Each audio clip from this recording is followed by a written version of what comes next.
pergunta é, por que nada se faz?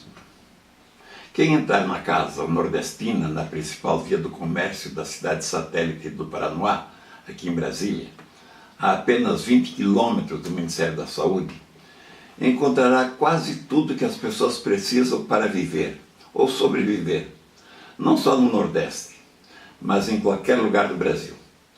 Caminhando entre suas estantes, raízes, frutas, sementes, folhas, cascas de plantas medicinais, do Cerrado, da Amazônia, da Mata Atlântica, do Nordeste, de tudo desse país a quem Deus ou a natureza generosamente dotou. Calcula-se que o Brasil é possuidor de mais de 20% da biodiversidade do planeta.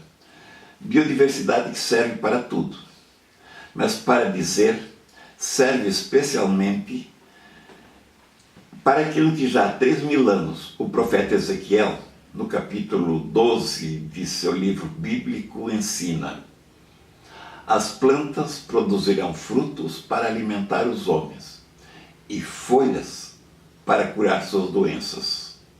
2.000 anos antes de Cristo, quase. Só o Ministério da Saúde não sabe.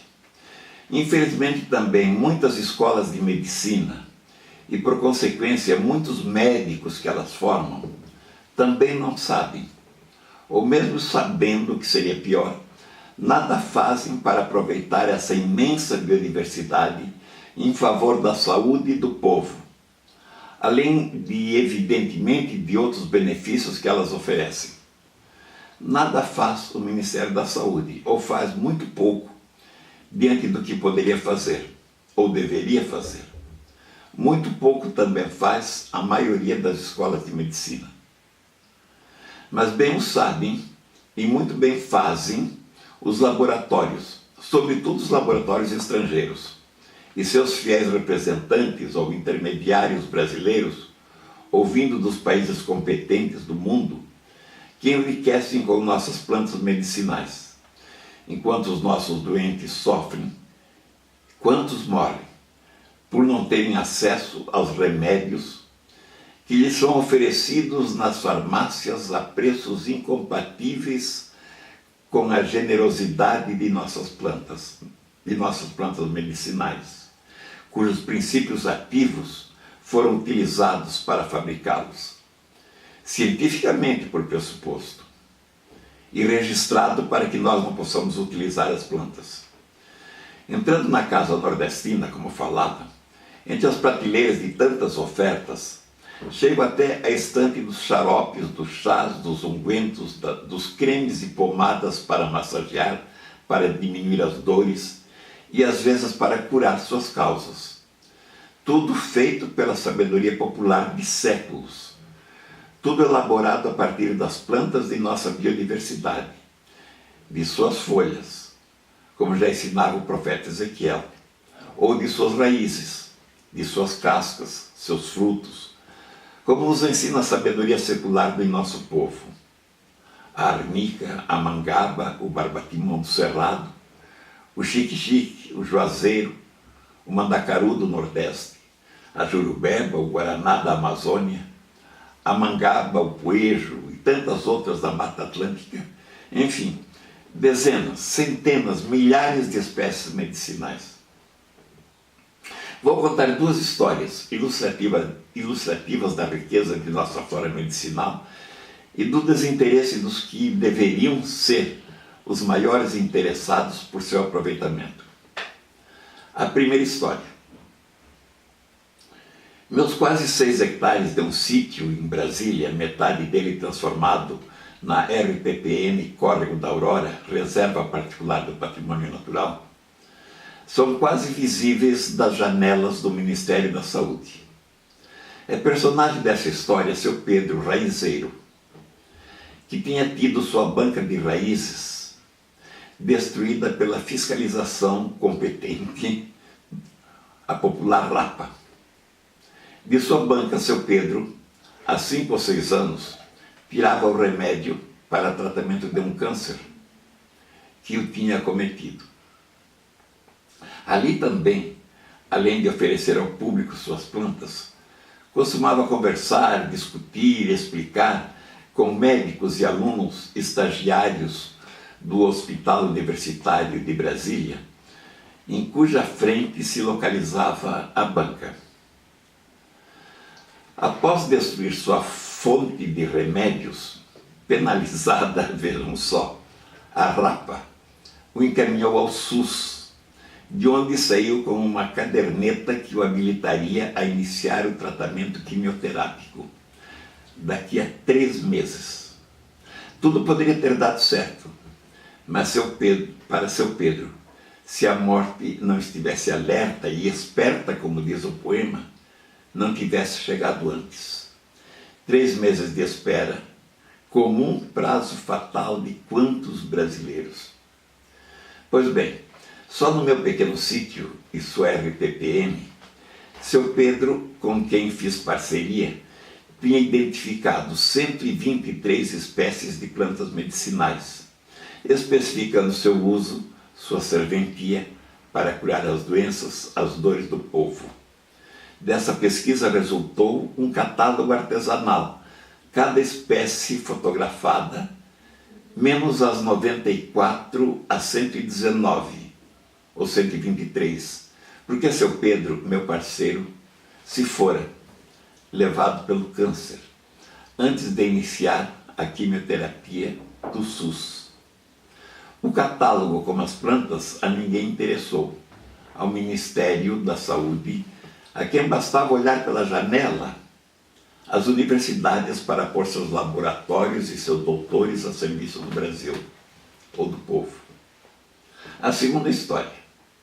Quando o reitor da Unipins, a Fundação Universitária do Tocantins, em parceria com tribos indígenas, raizeiros, curandeiros e caboclos, através de um projeto inicialmente apoiado pelo Ministério da Saúde, mas o que só ocorreu por interferência do Dr. Federico Major, então diretor-geral da Unesco, em visita ao Brasil, foram identificadas mais de 600 espécies de plantas medicinais, isto só na parte pesquisada do Vale do Rio Tocantins.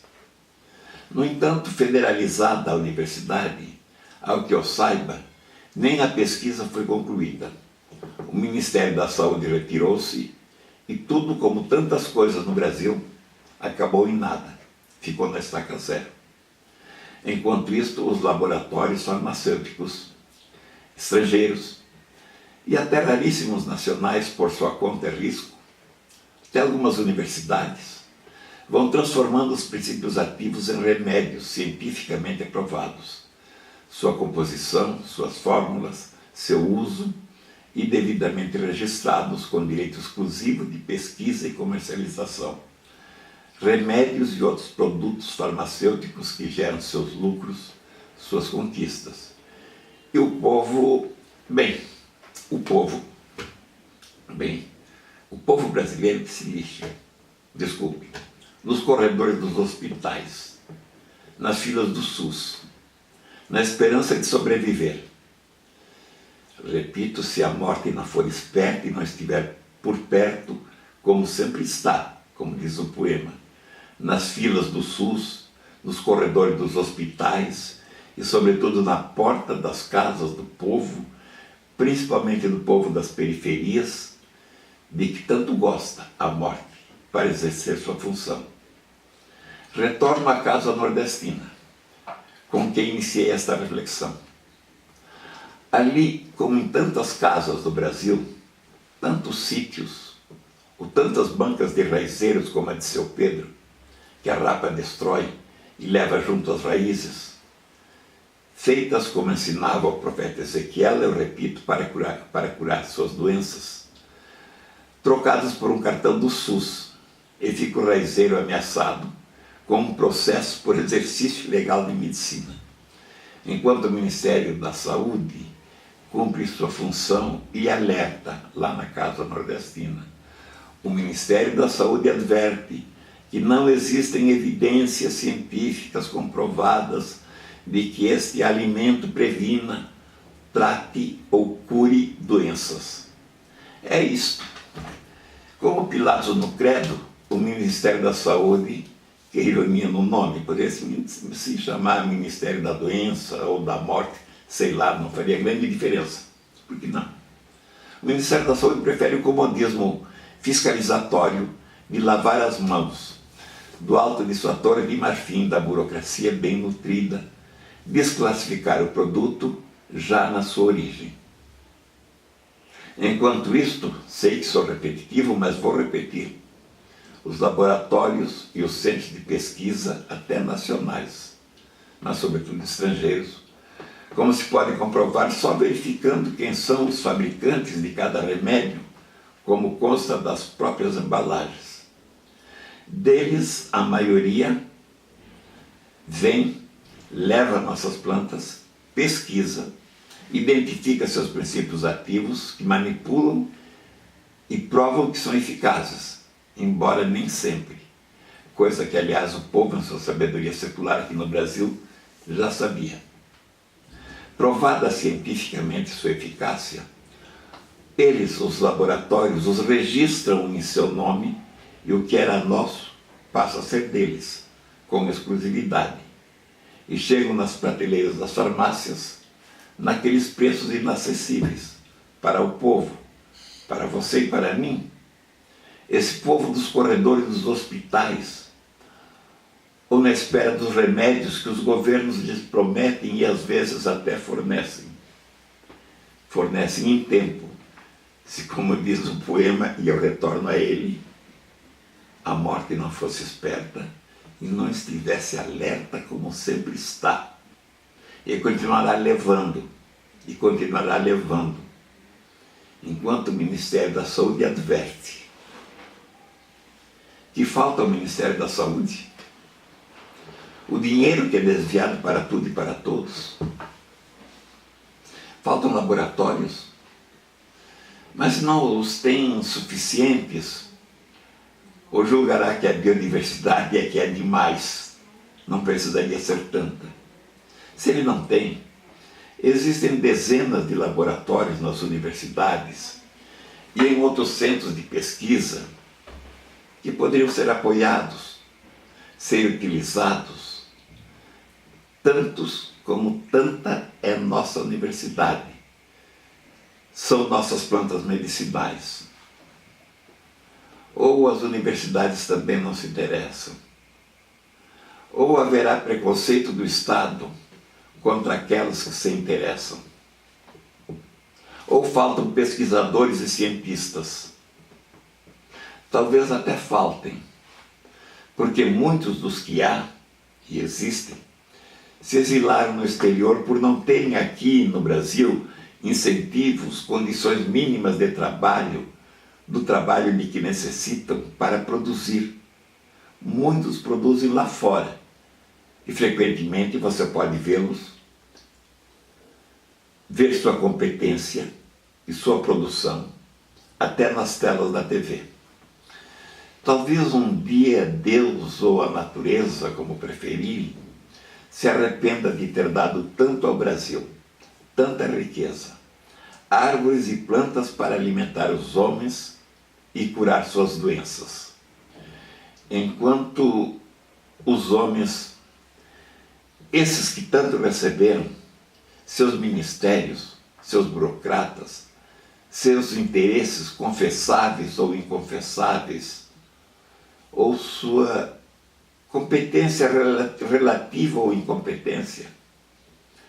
Bem, meus amigos e minhas queridas, é isto. Reflita, acesse, comente, compartilhe. Eu agradeço, e o Brasil também. Muito obrigado.